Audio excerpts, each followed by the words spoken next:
మనకు సంతోషాన్ని ఇస్తాయి. దేవుని మాటలు బాధలలో నెమ్మదిని ఇస్తాయి.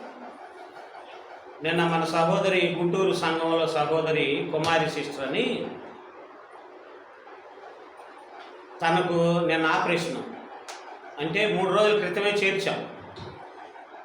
ఆపరేషన్ మత్తి ఇవ్వటానికి ఆపరేషన్ థియేటర్కి వెళ్తే దేవుడు దయ చూడండి ఎంత బాగుందంటే, మత్తు మందు ఎక్కించక ముందే, మత్తు మందు ఎక్కిస్తే ఇంకా ఆపరేషన్ చేయటమే, కానీ ఎక్కించక ముందే దేవుడు ఆ డాక్టర్ గారికి తెలివినిచ్చి, ఈ అమ్మాయి మెదడుకి బ్లడ్ అందట్లేదు, ఫస్ట్ ఏమన్నారు రక్తం అవసరం లేదు, ల్యాప్రోస్కోపీ ఆపరేషన్ ఇది, అవసరమైతే ఒక ప్యాకెట్ అవసరమైద్దేమో ఆపరేషన్ అయినాక అన్నారు. కానీ ఆపరేషన్ థియేటర్లోకి వెళ్ళిన తర్వాత మత్తు మందు ఇచ్చే లోపులోనే డాక్టర్ గారు సమయోచితమైన జ్ఞానంతో ఏం చేశాడు అంటే, ఈ అమ్మాయి తలకి రక్తం అందట్లేదు, బ్లడ్ ఎక్కించిన తర్వాతనే ఆపరేషన్ చేయాలన్నారు.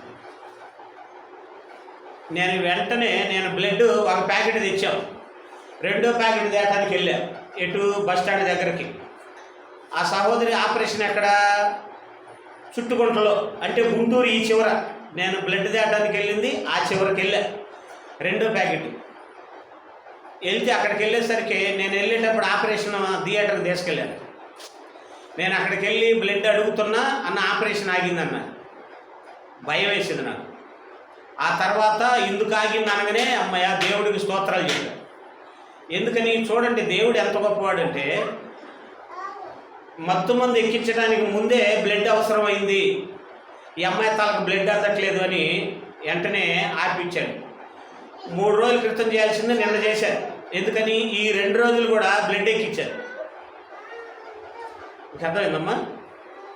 ఎక్కించటం వల్ల ఆ అమ్మాయి ఎంత ఇదిగా ఉందంటే, నిన్న ఫోన్ చేసి ఆపరేషన్కి పోయే ముందు అన్న వాక్యం చెప్పన్నా, కాసేపు ధైర్యం వచ్చింది, వాక్యం చెప్పు, దేవుడి మాటలు మాట్లాడన్నది. నేను పని మానుకొని వచ్చి కాసేపు దేవుడి మాటలు చెప్పి ధైర్యాన్ని ఇచ్చి ప్రార్థన చేస్తే, అప్పుడు ఫస్ట్ పోయేటప్పుడు భయంతో బీపీ పెరిగింది, నేను ఆపరేషన్ థియేటర్కి వెళ్ళేటప్పుడు ప్రశాంతంగా ఉంది.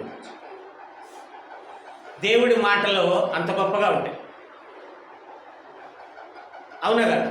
అంటే తను ఎంత అద్భుతంగా ఇదైందంటే అంత ఇదిగా ఇదైందన్నమాట. కాబట్టి నేను వెంటనే దేవుడికి స్తోత్రాలు చెల్లించా.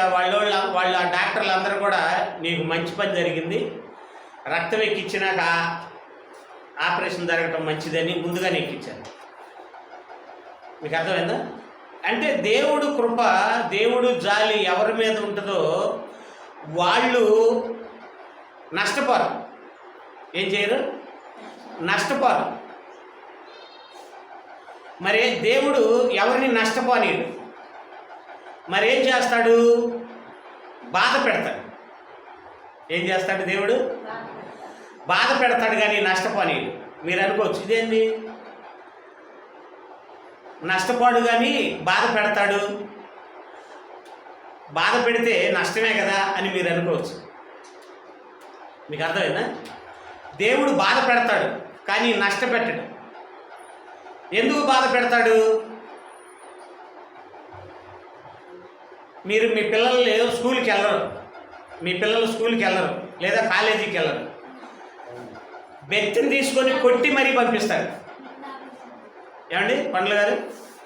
మీ పిల్లలు కాలేజీకి కానీ స్కూల్కి కానీ వెళ్ళకపోతే బెత్తిని తీసుకొని కొట్టి మరీ ఏం చేస్తారు? పంపిస్తారు. ఆ టీచర్ గారు మేము చదువుకునేటప్పుడు 4 పిల్లలను పంపించి వాడిని ఈడ్చుకొని రాండి. స్కూల్కి రాకపోతే 4 పిల్లలను పంపించి వాళ్ళని ఏం చేయమంటది? స్కూల్కి రానివాడిని ఈడ్చుకొని రాండి అనేది. వాడు రాకపోతే ఏమనేది? ఈడ్చుకొని రాండి అనేది. అంటే ఒక తల్లిదండ్రులు తీసుకునే బాధ్యత అప్పుడు మా కాలంలో టీచర్లు తీసుకునేవాళ్ళు. 4 కుర్రాళ్ళను పంపించి బలవంతంగా ఈడ్చుకొని స్కూల్కి తెచ్చేవాళ్ళు. అదే ఇప్పుడైతే ఈడ్చుకొని తెస్తే తల్లిదండ్రులు అడ్డుపడి ఈడ్చుకొని తీసుకెళ్తున్నారే మా బిడ్డని, మావాడు రాడిపోండి అంటారు. ఏమంటారు? మావాడు రాడిపోండి, ఒక దెబ్బ కొట్టినా ఒప్పుకోరు. అంటే అప్పుడు టీచర్ల ప్రేమ ఎంత గొప్పగా ఉండేది. బాధ పెట్టైనా సరే స్కూల్కి తీసుకొని రండిరా అంటారు. అంటే టీచరు 4 స్టూడెంట్స్ని వాళ్ళ ఇంటికి పంపించి వాడిని ఈడ్చుకొని రాండిరా అంటే అది బాధ కాదా? పిల్లగాడికి బాధ. ఎందుకు బాధ పెట్టాడు టీచరు? వాడు స్కూలుకు రాకపోతే చెడిపోతాడు, స్కూల్కి రాకపోతే చెడిపోతాడు. అదే కొడుకు స్కూల్కి పోకపోతే తల్లి కానీ తండ్రి కానీ బెట్టిని తీసుకొని కొట్టి ఎందుకు పంపిస్తారు? బాధ పెట్టేని ఎందుకు పంపిస్తారు? చెడిపోతాడు. ఇప్పుడు దేవుడు ఎందుకు బాధ పెడతాడు? ఇప్పుడు చెప్పండి. మీరు కొడితే చెడిపోతాడని మీకు అర్థం తెలిసింది. దేవుడు బాధ పెడితే మనం చెడిపోతామని కదా ఆయన బాధ పెట్టేది. అంతే, మనం చెడిపోతామని. అంటే బాధ లేకపోతే మనిషి చెడిపోతాడా? బాధ లేకపోతే, శ్రమ లేకపోతే చెడిపోతాడా? శ్రమ లేకపోతే చెడిపోతాడా? 100% చెడిపోతాడు. నాగరాజుకు అనుభవం ఉంది కాబట్టి గట్టిగా చెప్పాడు. ఎందుకని అంటే మీ కొడుకుని చిన్నప్పటి నుంచి మీరు శ్రమ పెట్టడం నేర్పలేదనుకో, వాడు ఎదిగిన తర్వాత భార్యని చాకలేడు, పిల్లల్ని చాకలేడు. మరి వాడు ఎదిగిన తర్వాత భార్య పిల్లల్ని బాగా చాకాలి అంటే, భార్య బిడ్డలను బాగా చూసుకోవాలి అంటే వాడికి చిన్నప్పటి నుంచి మీరు బాధ పెట్టాలి, శ్రమ పెట్టాలి. పనికి వెళ్ళిరా అని చెప్పాలి. పనికి వెళ్ళనంటే బెత్తని తీసుకొని మరి ఏం చేయాలి? మీరు పనికి పంపించాలి, లేదా స్కూల్కైనా పంపించాలి. అంటే ఎందుకు బాధ పెడుతున్నారు? వాడు ఫ్యూచర్లో బాగుండాలి అని. మరి దేవుడు మనల్ని ఎందుకు బాధ పెడతాడు? మనం బాగుండాలి అని, మనం అనుభవాలు నేర్చుకోవాలి అని, మనం భక్తిలో ఎదగాలి అని దేవుడు ఏం చేస్తాడు? బాధ పెడతాడు. బాధ పెట్టి ఏం చేస్తాడు తెలుసా? చూడండి ఒక మాట, విలాప వాక్యములు 3వ అధ్యాయం 32వ వచనం చూడండి. ఈ మాట జాగ్రత్త చూడండి. దేవుడు ఏం చేస్తాడని చెప్పా? బాధ పెడతాడు అని చెప్పా. అవునా? ఇప్పుడు మీరు బాధను కోరుకుంటారా, సుఖాన్ని కోరుకుంటారా? సూపర్గా చెప్పారు. సరోజనమ్మ కానీ మల్లేశ్వర సిస్టర్ కానీ సూపర్గా చెప్పారు. ఎందుకని? బాధ మనకి అనుభవాన్ని నేర్పింది. చిన్నప్పుడు మా అమ్మ నాన్న కొట్టి మరీ స్కూల్కి పంపించారా, అందుకేరా నేను ఇంత బాగా చదువుకోగలిగానంట. నువ్వు కొట్టకపోతే వాడు స్కూల్కి పోడు, వాడు స్కూల్కి పోతే చదువు రాదు, చదువు రాకపోతే మనలాగే పొలం పని చేసుకుంటూ ఉండేవాడు. అప్పుడు వాడు పెద్దయ్యాక ఏమంటాడు తెలుసా? అది పలానా సుబ్బారావుని వాళ్ళ అమ్మ నాన్న కొట్టి మరీ స్కూల్కి పంపించారు, మీరు కూడా కొట్టి పంపించచ్చుగా నన్ను. చిన్నప్పుడు నేనేదో ఆగతాయి కోసం స్కూల్కి వెళ్ళనన్నా, మీరు ప్రేమ ఉంటే కొట్టి పంపించచ్చుగా. వాడిని చూడు, వాళ్ళ అమ్మ నాన్న కొట్టి పంపించేసరికే వాడు ఇప్పుడు హాయిగా జాబ్ చేసుకుంటున్నాడు. నేను చూడు ఎండలో పని చేసుకుంటున్నాను. మీరు చిన్నప్పుడు నన్ను బాధ పెడితే నాకు ఈ గతి ఉండేది కాదుగా అంటే బాధ పెడితే ఏమైంది? బాగుపడతాం. మీరు బాగుపడాలనుకున్న వాళ్ళు బాధను కోరుకుంటారు, సుఖపడాలనుకున్న వాళ్ళు మాకు బాధ వద్దంటారు. బాధ లేకపోతే అనుభవం రాదు, బాధ లేకపోతే చదువు రాదు, బాధ లేకపోతే శ్రమ రాదు. అయ్యా అది అందుకని దేవుడు కూడా మనకి తండ్రి లాంటి వాడు కాబట్టి మీకు ఎక్కడా చెప్పరు. మీరు ఏ చర్చికి పోయినా దేవుడు సుఖాలు ఇస్తాడు, దేవుడు ఎండ దెబ్బ నుంచి కాపాడుతాడు, దేవుడు చలి తగలకుండా కాపాడుతాడు, దేవుడు రోగాన్ని రానియడు, దేవుడు జలుబు చేయనీయడు, దేవుడు జ్వరం తెప్పిడంట. ఆ అబద్ధపు మాటలు నేను అస్సలు చెప్పను. ఎందుకు? నా దేవుడు చెప్పలేదు కాబట్టి నేను చెప్పను. మరి ఏం చెప్పాడు? ఇప్పుడు చదవండి. విలాప వాక్యములు 3వ అధ్యాయం 32వ వచనం. ఆయన బాధ పెట్టినను ఏం చేస్తాడంట? ఆయన బాధ పెట్టినను తన కృప సమృద్ధి చేత జాలి పడతాడు. బా, ఎంత మంచి మాట! బాధ పెట్టినను తన కృప సమృద్ధి చేత ఏం చేస్తాడంట? బాధ జాలి పడతాడంట. అంటే జాగ్రత్తగా మీరు కొట్టి స్కూల్కి పంపిస్తారు. స్కూల్కి పంపిస్తా రోజు 5 రూపాయలు ఇస్తారు. కొట్టిన రోజు ఎంత ఇస్తారు? 10 రూపాయలు ఇస్తారు, లేదా 15 ఇస్తారు. ఎందుకు డైలీ 5 రూపాయలు ఇచ్చేవాళ్ళు 15 రూపాయలు ఇచ్చింది ఎందుకు? మీరు వాడిని బాధ పెట్టి జాలి పడ్డారు. ఏం చేశారు? బాధ పెట్టి ఏం చేశారు? అప్పుడు భార్య, ఎందుకయ్యా కొట్టేది ఎందుకు, మళ్ళీ 15 రూపాయలు ఇచ్చేది ఎందుకంటే, కొట్టేదేమో వాడు బాగుపడటం కోసం, 15 ఇచ్చిందేమో వాడు ఆ బాధను మర్చిపోవటం కోసం. మీకు అర్థమవుతుందా? కొట్టింది ఎందుకు? వాడు బాగుపడటం కోసం. బాధ పెట్టింది ఎందుకు? వాడు అలాగైనా స్కూల్కి వెళ్తాడని, లేదా వాడు అలాగైనా పనికి వెళ్తాడని. మరి డైలీ 5 ఇచ్చే నువ్వు 15 ఎందుకు ఇచ్చావు? నేను కొట్టిన బాధను మర్చిపోయి వాడు సంతోషంతో కొనుక్కొని తింటా, సంతోషంతో చదువుకుంటాడని. అంటే శ్రమ పెట్టిన వాళ్ళకే జాలి పడతాడు. మీకు అర్థమైందా? తండ్రి మన మీద జాలి పడాలి అంటే దానికి ముందు తండ్రి ఏం చేస్తాడు? శ్రమ పెడతాడు. ఏం చేస్తాడు? శ్రమపడి జాలి పడతాడు. ముందు శ్రమ పెడతాడు, తర్వాత ఏం పడతాడు? జాలి పడతాడు. అంటే దేవుడు జాలి మన మీద ఉండాలి అంటే దేవుడు పెట్టే శ్రమని మనం ఏం చేయాలి? ఇష్టపడాలి. దేవుడు జాలి మన మీద ఉండాలి అంటే దేవుడు పెట్టే శ్రమని ఏం చేయాలి? మనం ఇష్టపడాలి. అమ్మో శ్రమ పెడుతున్నాడు అనుకున్నావు అనుకో, నీ మీద ఏముండదు? జాలి ఉండదు. ఏముండదు? జాలి ఉండదు. ఎగ్జాంపుల్గా ఇప్పుడు వెంకటేష్ ఉన్నాడు, సెలవులు ఇచ్చారు. సెలవులు ఇవ్వగానే మాతో పాటు వచ్చాడు. ఎండ చూశారుగా, ఈ ఎండకి ఎంత పని చేసేవాడు అంటే ఉదయం మాతో లేచినప్పటి నుంచి సాయంత్రం మేము ఇంటికి వచ్చేంత వరకు కూడా గొడ్డు చాకిరి చేసేవాడు. ఎండలో మేము చూస్తూనే ఉంటాం. పాపం వాడు ఎండలో బాధపడుతున్నాడు. అంటే వెంకటేష్ బాధపడుతున్నాడు అని జాలి మనసు ఎప్పుడొచ్చింది? కష్టపడుతున్నాడు కాబట్టి జాలి మనసు వచ్చింది. కష్టపడకపోతే జాలి ఉండదు. ఆ జాలి ఏం చేసింది? అరే వెంకటేష్ బట్టలు కొనుక్కో అంటాడు వాళ్ళ నాన్న. ఏమంటాడు? వెంకటేష్ ఏం బట్టలు కావాలో కొనుక్కోరా, నీకు నచ్చి కొనుక్కో అంటాడు. అరే పనికి రాకపోతే తిట్టావు, ఒకరోజు బాగలేకపోతే ఎందుకు పనికి రావురా అని అరిచావు. అరిచింది నువ్వు కష్టపడటం నీకు నేర్పటం కోసం. కష్టపడటం చూసి తండ్రికి జాలి కలిగి, ఆ జాలి కలిగి ఏమన్నాడు తెలుసా? నీకేం కావాలో, బట్టలు కావాలా కొనుక్కో, చెప్పులు కావాలా కొనుక్కో, నీకేం కావాలో కొనుక్కోరా అన్నాడు. మీకు అర్థమవుతుందా లేదా నేను చెప్పింది? అలాగే దేవుడు మనకి ఏం కావాలో ఇవ్వాలి అంటే మనం ఏం చేయాలి? బాగా చెప్పింది మల్లేశ్వర సిస్టర్, శ్రమ పడాలి. ఏం చేయాలి? ఆయన పెట్టిన బాధని ఓర్చుకోవాలి. ఆయన ఏం బాధ పెడతాడు?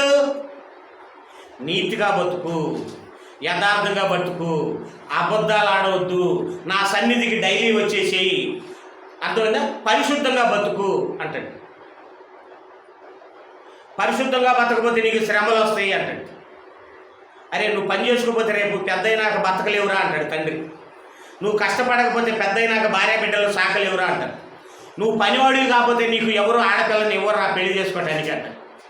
అంటే వాడికి ఇష్టపడి అమ్మాయిని ఇవ్వాలి అంటే వీడు శ్రమ పడాలి. శ్రమ పడేవాడికి లేదా బాగా చదువుకొని జాబ్ చేసుకునేవాడికి వెతుక్కొని వచ్చి మరి అమ్మాయిని ఇస్తారు. అవునా కదా? మీ అబ్బాయికి మా అమ్మాయిని చేసుకుంటారా, మీ అబ్బాయికి మా అమ్మాయిని చేసుకుంటారా అని వాళ్ళంతటి వాళ్ళే వచ్చి మరీ అడుగుతారు. అదే మా వాడు ఏ పనికి వెళ్ళలేదనుకో, చదువుకోలేదనుకో, గాలి తిరుగుతున్నాడు అనుకో, అయ్యా మా అమ్మాయికి మీ అబ్బాయిని ఇస్తారా అంటే లేదంట. మనం అడిగినా ఇవ్వరు. అందుకని ఆ కొడుక్కి అలాంటి దుస్థితి రాకుండా ఉండాలి అని తల్లిదండ్రులు ఏం చేస్తారు? బాధ పెట్టి వాడికి శ్రమ నేర్పి వేరే వాళ్ళే వాడిని ఎత్తుక్కుంటా వచ్చి, అయ్యా మా అమ్మాయిని చేసుకోరా, మా అమ్మాయిని చేసుకుంటారా, మా అమ్మాయిని చేసుకుంటారని అడుగుతారు. ఎందుకని? వీడు ప్రయోజకుడు అయ్యాడు. వీడు ప్రయోజకుడు ఎందుకయ్యాడు? తండ్రి బాధ పెట్టాడు. తండ్రి ఏం చేశాడు? శ్రమ పెట్టాడు. అలాగే మనం కూడా ప్రయోజకులు కావాలి అంటే, భక్తిపరులు కావాలి అంటే దేవుడు ఏం చేస్తాడంట? బాధ పెడతాడు. అందుకే దేవుడి విలువ తెలియజేయడానికి దేవుడు ఇశ్రాయేలీల్ని ఏ దేశానికి పంపించాడు? ఐగుప్తు దేశం పంపించాడు. తర్వాత జాలిపడి అక్కడి నుంచి ఏ దేశానికి రప్పించాడు? కానాను దేశానికి పంపించాడు. అరే ఐగుప్తు పంపించటం ఎందుకు? ఏమా మీకు అర్థమైంది నేను చెప్పేది?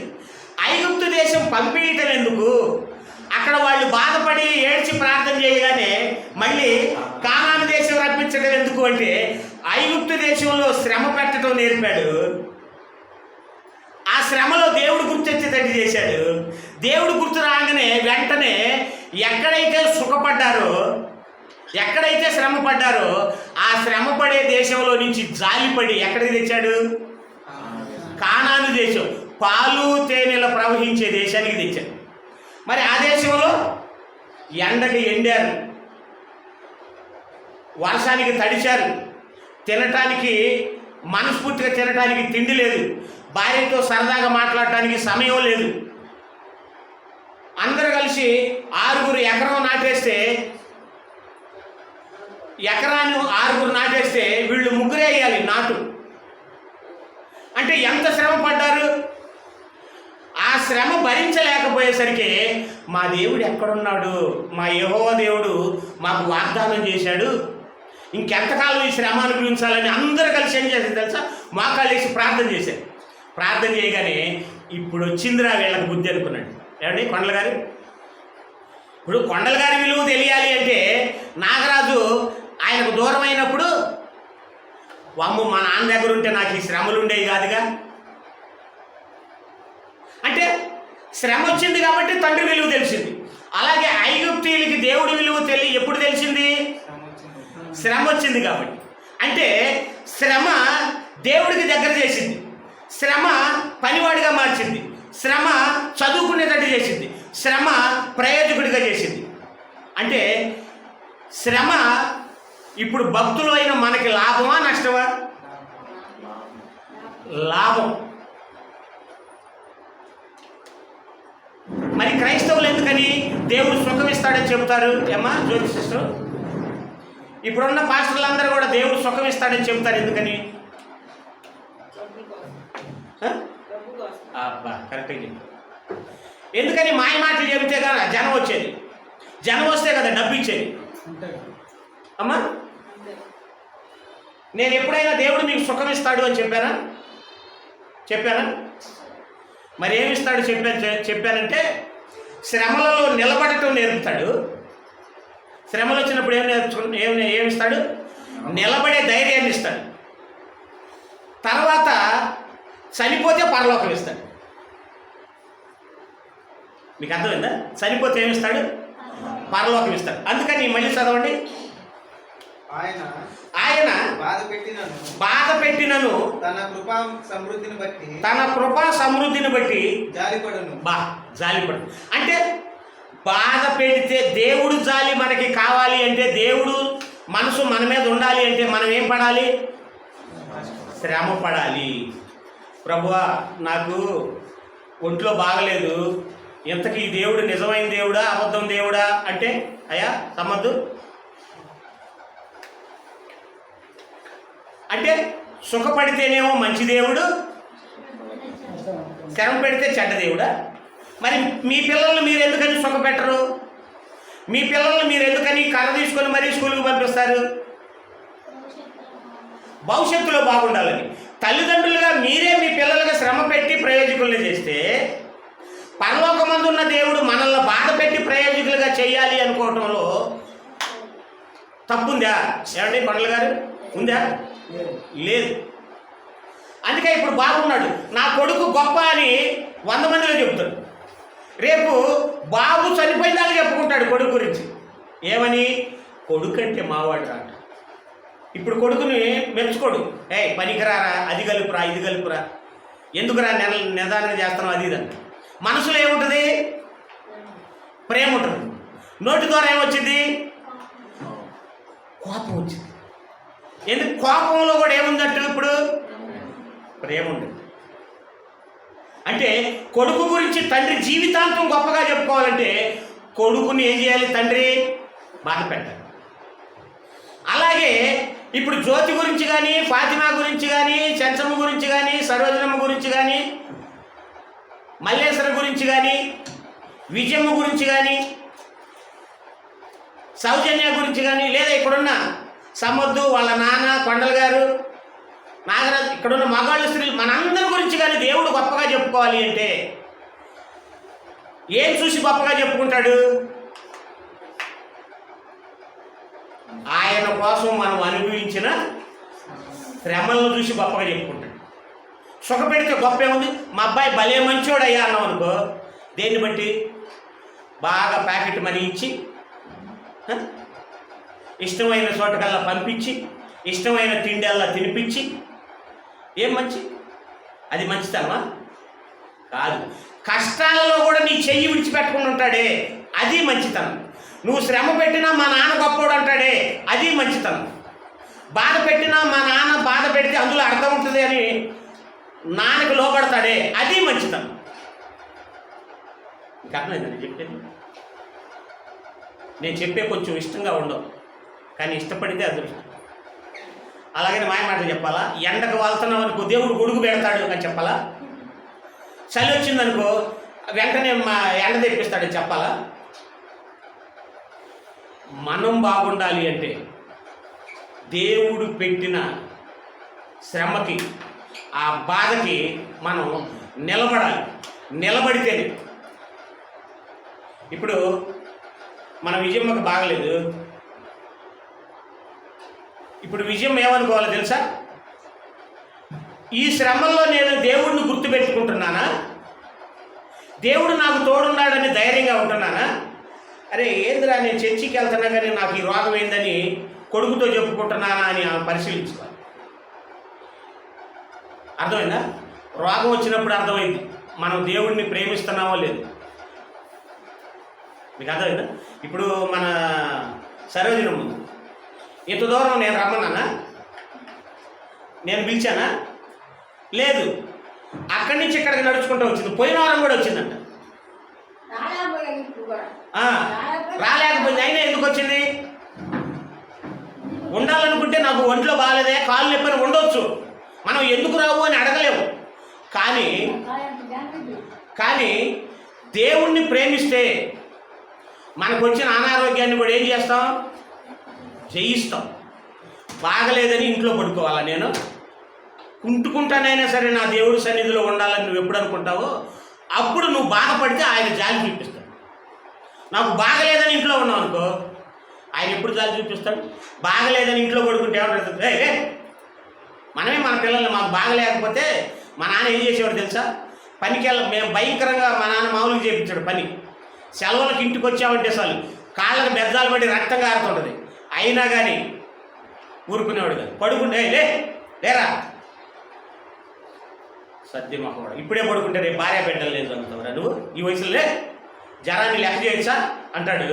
ట్యాబ్లెట్ తెచ్చిచ్చి పంపిస్తాడు. పంపించినాక అరే వాడికి గట్టి పని చెప్పమాటాడు, ఒంట్లో బాగాలేదంట.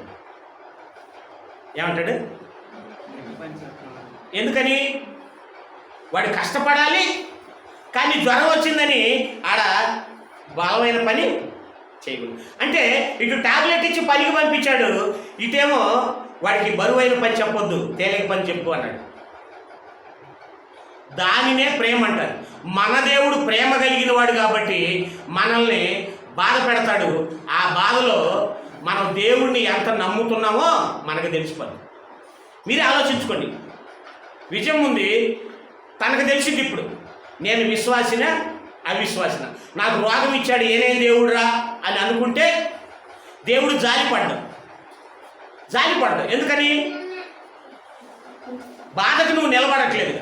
అలా కాకుండా దేవుడు నాకు ఈ శ్రమ ఇచ్చినా పర్లేదు, నేను దేవుడిని విడిచిపెట్టను అనుకుంటావా? అప్పుడు దేవుడు జాలి నీ మీద ఉంటుంది. దేవుడు జాలి మన మీద ఉంటుంది. అంటే దేవుడు జాలి మన మీద ఉండాలి అంటే దేవుడు పెట్టే శ్రమని మనం ఇష్టపడాలి. బాధపడిన వాళ్ళ మీదే జాలి ఉంటుంది తప్ప బాధని ఇష్టపడని వాళ్ళ మీద ఏముండదు. అంతెందుకండి, మీ బిడ్డలు కష్టపడి చదువుతున్నారు, మీకు జాలి కలిగింది ఆటోమేటిక్. మీ బిడ్డలు కష్టపడి పని చేస్తున్నారు, మీకు ఆటోమేటిక్ ఏం కలిగింది? జాలి కలిగింది. అలా కాకుండా ఏ పనికి పోకుండా మీ బిడ్డలు ఇంట్లోనే ఉన్నారనుకో, జాలి కలిగిందా? కలగదు. అంటే దేవుడికి మన మీద జాలి కలగాలి అంటే మనం దేవుడి కోసం శ్రమ పడినప్పుడే. నేను అందరిలాగా మీకు సుఖాలు ఇస్తాడు, మీకు రోగాలు ఉండవు, మీకు అద్భుతాలు చేస్తాడు, మీ అప్పులు తీరుస్తాడు, మీకు డబ్బులు ఇస్తాడు, మీరు హాయిగా ఏసీలో కూర్చోవటమే, ఏ పనికి పోకుండా పండుకోతుల్లాగా సుఖపడటమే. నా ఊపిరి పోయినంత వరకు కూడా ఊపిరిపోయి అమ్మా అంతే కదా. అలా చెప్పబట్టేగా గుంపులు గుంపులు వెళ్తున్నారు, గుంపులు గుంపులు. మన విజయమ్మ ఇక్కడికి వస్తానే ఉండేది ఆ చర్చిలకి. నేను చెప్పేవాడిని, అమ్మ అక్కడ ఏం దొరుకుతుంది, అక్కడ ఏముందమ్మా, ఏముంది, మళ్ళీ అక్కడ ఏం బాగలేదన్నా అనేది మళ్ళీ వెళ్ళిపోయింది. మరి నేను ఆదివారం కూడా రాలా, మరి వేరే చర్చికి పోయిందో చెప్తున్నా మాట్లాడుతుంది. అంటే మనకి ఎక్కడ క్రమం ఉంటుందో మనం దాన్నే ఇష్టపడాలి. కానీ ఆ పాస్టర్ గారు మాయ మాటలు చెప్తాడు, ఎండ ఉండదు, నీకు చలి ఉండదు, నీకు రోగం ఉండదు, అప్పులు ఉండవు, ఇరుకులు ఇబ్బందులు ఉండవు అని. ఎప్పుడైనా ఆ చర్చికి పోయే వాళ్ళకి ఏ కష్టం లేదని చెప్పమను. మాయ మాటలు అయితే ఇష్టపడి వెళ్తారు, కానీ నేను మాయ మాటలు చెప్పను, ఉన్నది ఉన్నట్టుగా చెప్తా. ఎందుకని అంటే దేవుడు మన మీద జాలి పడాలి. తర్వాత కీర్తనలు 103 అధ్యాయం 3వ వచనం. ఎందుకు ఇంత నిదానంగా చెబుతున్నాను అంటే మీకు అర్థం కావాలి. ఏమండి కొండల గారు, అయ్యా సమ్మద్దు, నేను చెప్పేది అట్లా అబద్ధం ఉందా? కానీ బైబిల్లో నేను చెప్పానా? చోట కీర్తన గ్రంథం 103వ అధ్యాయం 13వ వచనం. ఎవరి మీద జాలి పడతాడని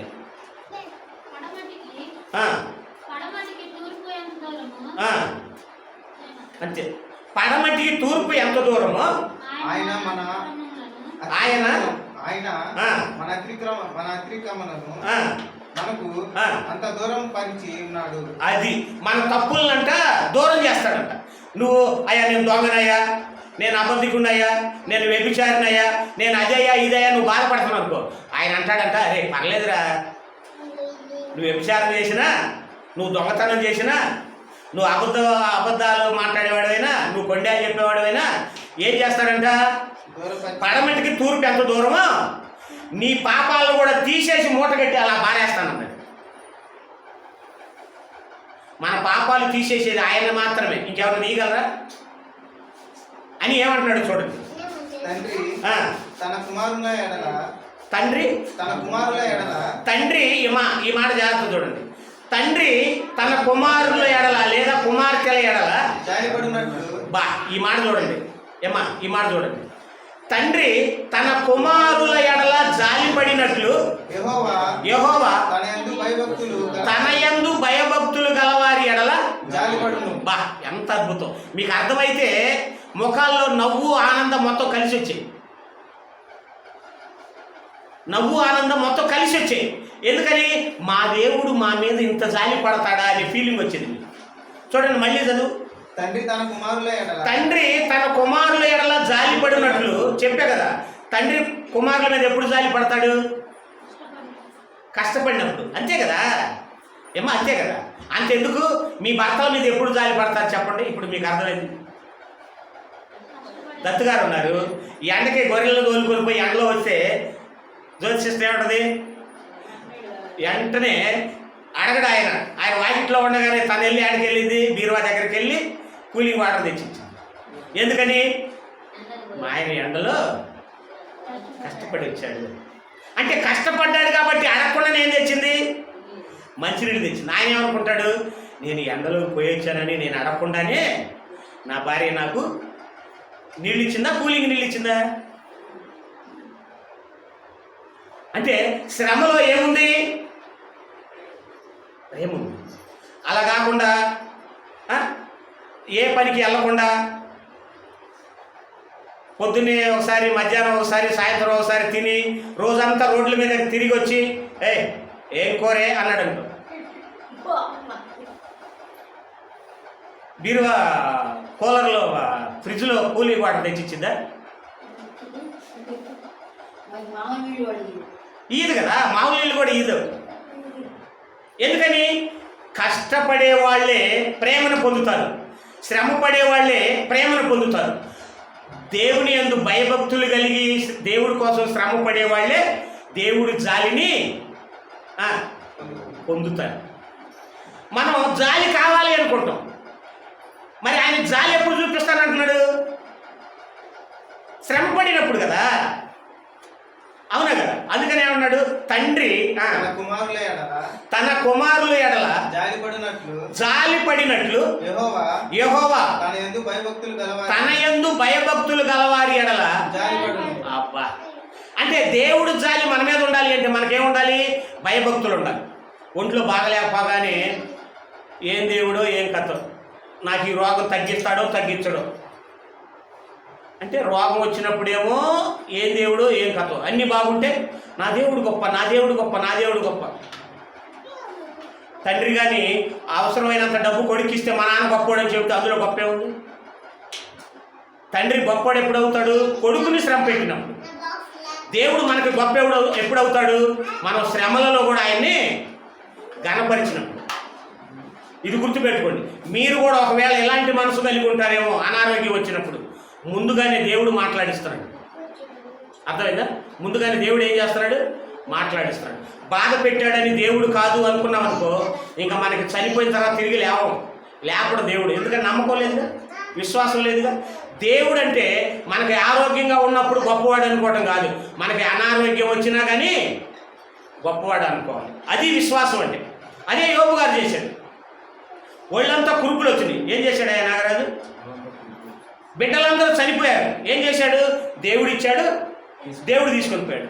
పంట అంతా పండింది, పోయింది, దేవుడు ఇచ్చాడు, దేవుడు తీసుకొని పోయాడు. అంటే యోబు గారి దృష్టిలో, దేవుడి దృష్టిలో యోబు గారు గొప్పవాడు ఎందుకు అయ్యాడు? అది శ్రమలకి నిలబడ్డాడు కాబట్టి. మరి దేవుడి దృష్టిలో మనం గొప్పవాళ్ళుగా ఉండాలి అంటే శ్రమలకి నిలబడినప్పుడు. అందుకే మన దగ్గరికి ఎక్కువ మంది ఎందుకు రారు చెప్పండి? నేనేమో శ్రమ పెడతాడు అని చెబుతా, వాళ్ళేమో సుఖ పెడతాడు అంటారు. అది తేడా. అంతే.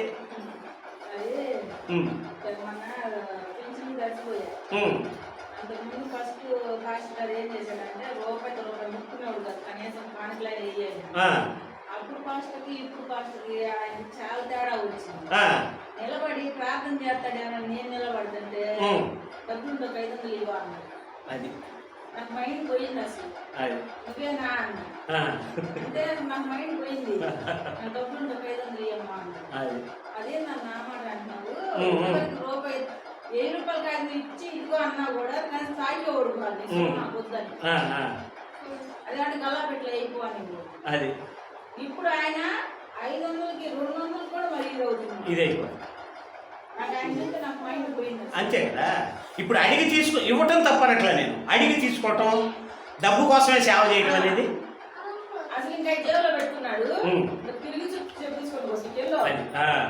నిన్న నేను పనిచేసే ఆయన కూడా మనం అంటే ఏందో అర్థమైంది.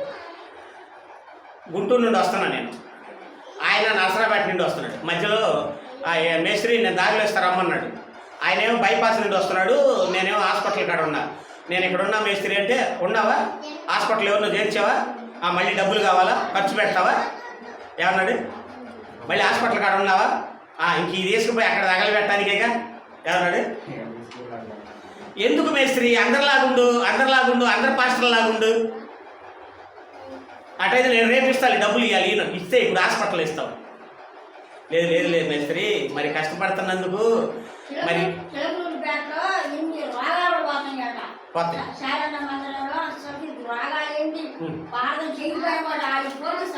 అవునా?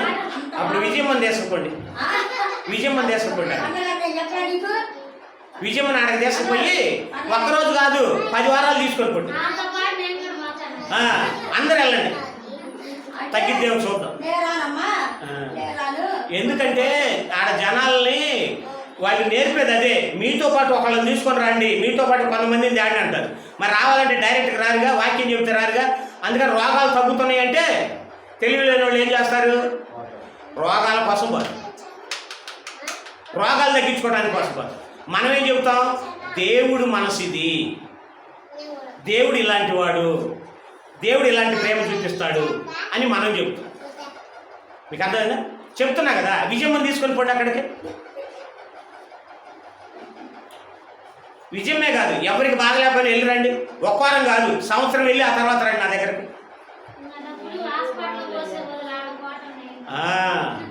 నేను సంవత్సరం నుంచి 10 సంవత్సరాల నుంచి రాబోతుంది కాలికి. కాలు తీశారు. కరోనా వచ్చినప్పుడు పాస్టర్లే చచ్చిపోతే దిక్కులేదు. కరోనా వచ్చినప్పుడు పాస్టర్లు ఎక్కువ మంది చచ్చిపోయారు తెలుసా? పాస్టర్లే మళ్ళీ చచ్చిపోయింది, విశ్వాసులు కాదు. మరి అప్పుడేమైంది? అందుకే ఇలాంటి అబద్ధపు మాటలు చెప్పి ఇంకా నరకానికి దగ్గర కావటం తప్ప నిజమైన మాట చెప్పు, కొందరైనా నిలబడతారు. అబద్ధం ఆడి దేవుడు అంటే క్షమిస్తాడంట, పాపం చేసి దేవుడు అంటే క్షమిస్తాడంట. మరి అంటే భాషను కొట్టాడని నేను చెప్పానే ఆ ముసలాయన అంటున్నాడు. అందుకే అలాంటి అబద్ధపు మాటలు మీరు ఏం చేయకూడదు, వినకూడదు. సోడా అమ్ముతాడు చూడు,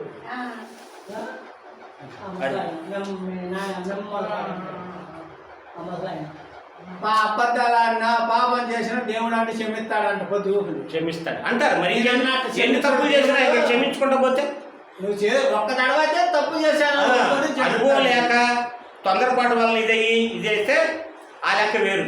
ఇంకెప్పుడు క్షమిస్తాడులే చేసుకుంటా పోతే క్షమించడా ఇది కాదు కదా. అంతేగా, చూస్తాడు చూస్తాడు చూస్తాడు, ఒక్కసారి ఇది అయిందంటే ఇంకా తిరిగి లేవడానికి ఉండదు. చూడండి ఒకసారి యెషయా గ్రంథం చూడండి. అంతేగా ముగించుకుందాం. యెషయా గ్రంథం 55వ అధ్యాయం ముగించుకుందాం. 55వ అధ్యాయం 7వ వచనం. భక్తిహీనులు తమ మార్గమును ఏం చేయాలి? భక్తిహీనమైన మార్గాన్ని విడిచిపెట్టాలి. దుష్టులు తమ తలంపులను వారు దేవుని వైపు తిరిగితే బా. తప్పు చేసేవాళ్ళు తప్పులు విడిచిపెట్టి ఏం చేయాలంట? ఆయన వైపు తిరగాలంట. ఇంక జీవితాంతం తప్పు చేస్తుంటే క్షమిస్తాడులే అనుకుంటే ఇక్కడ ఏమంటున్నాడు? తప్పు చేసేవాళ్ళు తప్పుని విడిచి ఆయన వైపు తిరగాలంటున్నాడు. తిరిగితే ఏం చేస్తాడంట? ఆయన వారి యందు జాలిపడును. అది ఆయన వారి యందు జాలి పడతాడు. అదే తప్పులు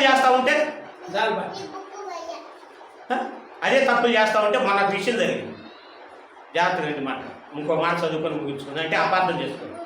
మన చర్చికి వస్తుంది, పాస్టర్ గారు నేను ఇలా తప్పు చేశాను అంటే ఏం పర్లేదమ్మా, వచ్చే వాక్యం వింటా ఉండు, నీలోనే మార్పు వచ్చింది. ఏమన్నా నీలోనే మార్పు వచ్చింది అని చెప్పారు. మారింది, బాగానే వస్తుంది. అబ్బాయి నీకు నాకు సంబంధం లేదు, ఇక నా కుటుంబం నేను నా పిల్లలు జాగ్రత్తగా ఉంటావు, నీకు నాకు కట్టు, నేను దేవుడు బిడ్డనే అన్నది. బాగానే ఉంది. కొన్నాళ్ళు ఉన్న తర్వాత మళ్ళీ ఇదైపోయి ఏదో ఇంట్లో అవసరం వచ్చిందంటారా, మళ్ళీ అతనికే ఫోన్ చేసామని తెలుసా, అబ్బాయి నాకు ఒక 15,000 డబ్బులు కావాలి అన్న. ఏమన్నది? ఎవరికి ఫోన్ చేసి? విడిచిపెట్టిన ఆయనకి ఫోన్ చేసి ఆయన ఏమన్నా తెలుసా,